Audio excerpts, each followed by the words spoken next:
बिस्मिल्लाहिर्रहमानिर्रहीम। अस्सलाम वालेकुम दोस्तों, उम्मीद करता हूँ आप बिल्कुल ठीक ठाक होंगे। दोस्तों आज है 6 सितंबर सन 2022 और दिन है मंगल का। आज की इस वीडियो में मैं आपके साथ शेयर कर रहा हूँ ओमान की टॉप 5 न्यूज़।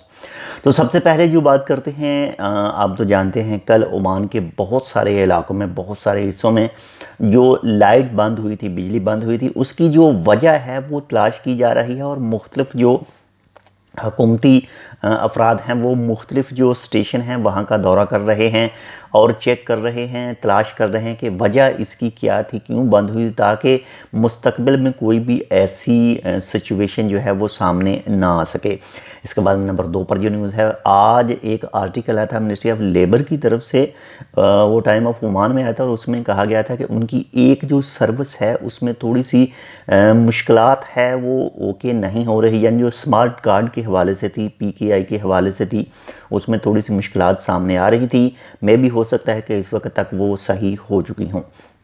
बाकी इसके बाद में नंबर 3 पर जो न्यूज़ है वो है दुबई के हवाले से। दुबई ने ऐलान किया है कि खारियों के लिए जो लॉन्ग टर्म वीज़ा है, ख़ासकर जो हाई प्रोफेशन के लोग हैं जैसे स्टूडेंट वगैरह, जो भी स्किल्ड पर्सन हैं या फिर जो एक्टर वगैरह हैं, जो भी बड़े हैं, उनके लिए जो है वो 3 अक्टूबर 2022 से लॉन्ग टर्म जो 5 ईयर और 10 ईयर जो वीज़ा है वो जारी करना स्टार्ट करेगा।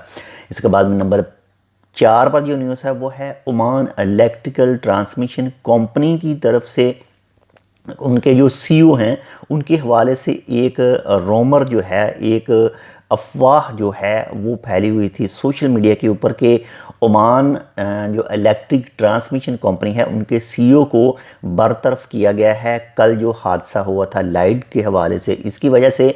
लेकिन ओमान इलेक्ट्रिकल ट्रांसमिशन कंपनी की तरफ से उस खबर की तरदीद की गई है कि ऐसा कुछ भी नहीं है। जो CEO हैं वो अपना काम कर रहे हैं, सब कुछ ओके है, उनको बरतरफ नहीं किया गया है। इसके बाद में नंबर 5 पर जो न्यूज़ है वो है जो कल यानी सोमवार को जो लाइट मुख्तलिफ इलाकों में नहीं थी, कुछ इलाकों में 3 घंटे के लिए, कुछ में 5 घंटे के लिए, कुछ में 6 घंटे के लिए लाइट नहीं थी। तो ये ऐसा जो चक्कर है ये 15 साल के बाद में सामने आया है। कल से 15 साल पहले जब गोनू आया था 2006 के करीब, 2006 में था वो तकरीबन, तो उस वक़्त जो है वो ज़्यादातर इलाकों में लाइट चली गई थी और वो भी तूफ़ान की वजह से जो तारें वगैरह थी, जो खंबे वगैरह थे वो गिर गए थे। तो उस वक़्त जो है वो आउटेज हुई थी लाइट की। और 15 साल के बाद में ये कल ये वाक़या पेश आया जो लाइट ज़्यादातर इलाकों में 4 से 5 घंटे, 3 घंटे, 6 घंटे नहीं थी। तो ये थी आज की टॉप 5 न्यूज़। उम्मीद करता हूँ आपको पसंद है। कि पसंद है तो लाइक कर दीजिएगा, और अगर चैनल सब्सक्राइब नहीं किया टेक विद उर्दू को तो चैनल को सब्सक्राइब भी कर लीजिएगा। इंशाल्लाह मिलते हैं आपसे दूसरी अपडेट के साथ, तब तक के लिए अल्लाह हाफिज़।